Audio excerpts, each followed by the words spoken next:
And I'm laughing here. What are you going to mix that up in? Here's a drywall pan, and it's just one of those plastic ones with the little metal edge. I could mix it up in there, but I thought, why do that? You discolorate your pan afterwards, and if that's the only thing I had, I could mix in there. But look at this. Here's a container. We went to Olive Garden the other day. I took Motha over there, and it's just one of their containers. They're food containers. I might even mix it up in that. So if you got any little thing, a butter dish, anything, you know, anything this size, you can do that. In fact, crack me up. It gives you directions on here how to mix this, and it gives you a line. It says put water in it and fill it to the line or something. See this line? If I use this little container, there's no way I'm going to mix it directly in here. I would pour it in a small container. That way, if I don't use it all, obviously I don't want to throw the rest away, do I? Okay, so I'm still contemplating which one of these to mix up, and I'm not there just yet. It's time to get busy on the floor. I just thought I would show you. You know, a patch is a patch is a patch. Don't start buying all this stuff at the store. Make do with what you got and get her done. I'm just getting ready, but I thought I would tell you something else today. Whenever I have a thought, I'm going to share it with you. The reason why you want to try to get a piece of grout like that is so you can take it to the store, and what you want too is to make sure it's nice and dry. Trust me, if you dig something out of your bathroom shower, let's say your shower floor, your shower wall, where it gets wet all the time, it could discolor it, and if it gets any moisture in it, trust me, that color will be darker, and then when it dries, it'll be lighter. So wherever you dig something out, make sure it's perfectly dry so you can get a match as close as possible. See how just a little bit of shade changes the color? Look at that. Okay, so I think I've got one of those is going to work. Okay, so away I'm going to go. I'll find something to chip this out, and I'll be careful. I've got some eyewear on.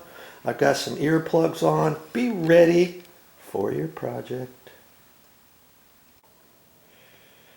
Well, this is what your project's going to look like when you get to this point. Okay, most of this came up pretty good. Some of it didn't, and where it was sticking, I didn't go down as far as some of the other places, and that's all I pretty much used was my little nail set, and it wasn't a very good one anyways, and an old putty knife. And I used a little screwdriver to pick certain things out when it was loose and stuff. The important thing is to realize you can only do it so much. If you start hitting it too much, and if it's not loose, you have to be really careful. Tap, tap, tap. You hit it too hard, you'll know what I mean. You'll chip off the edge of one of your grout or one of your tiles. You don't want to do that. It's the last thing you want to do. So in certain areas, just from here to about there.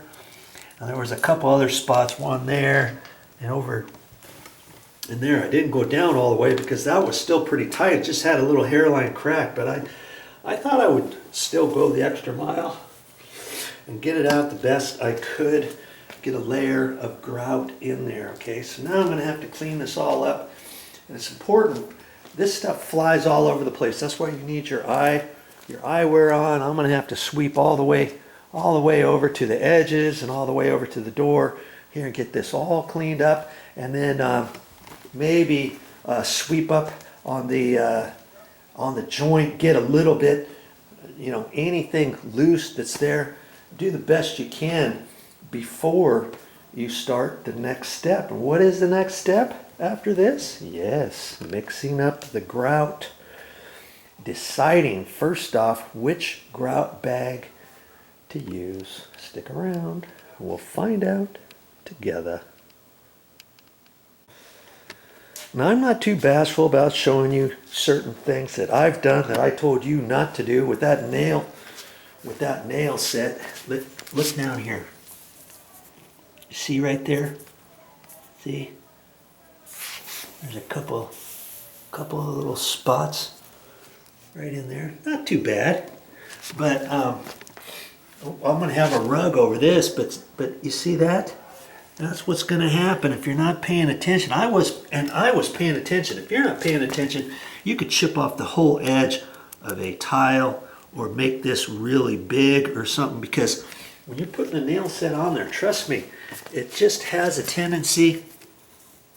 Here's another little spot. So I didn't have anything here because this was all loose to begin with.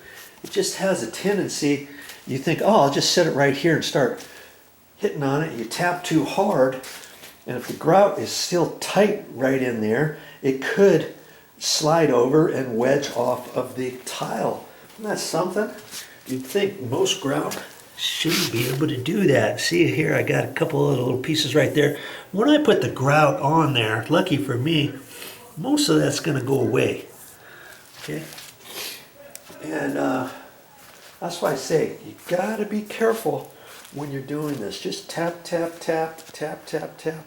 Of course they've got all kinds of remover tools at the hardware store. If you're going to be doing something, a whole backsplash or a whole area or something, and you want to do something, yeah, they got different things. They got a little rasp thing that you go along there too. It just depends what kind of stuff you have. But I thought I would just do it with my little nail set and my putty knife and my hammer. That's all I did. Use a little screwdriver to kind of wedge certain pieces out of there. That's all I did to get my job done. Phooey, I'm buying any tools. Hey, when's the next time I'm going to have to do this? I have no idea, but chances are this is going to be it.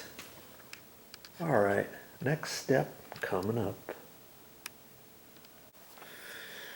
I tell you, I was planning on getting this done, installing the grout the very same afternoon, but this took longer than I thought. And see, I got it down nice and deep. All of the loose grout all the way through that line, and it just so happened that it cracked right next to the grout line. The concrete subfloor has some sort of hairline crack in it, and that made that grout line separate a little bit. See, this is how the grout line's supposed to look. See, all nice and tight between tiles. And that's how all of her floor is, except right there. And it's just grown a little bit throughout the last year or so. I've noticed it. And finally, I thought, hey, there's time to do something about it. So, okay, so now, what are we going to do? I'm going to show you the grout. Again, we're going to make a decision which grout to use, okay? Stick with me.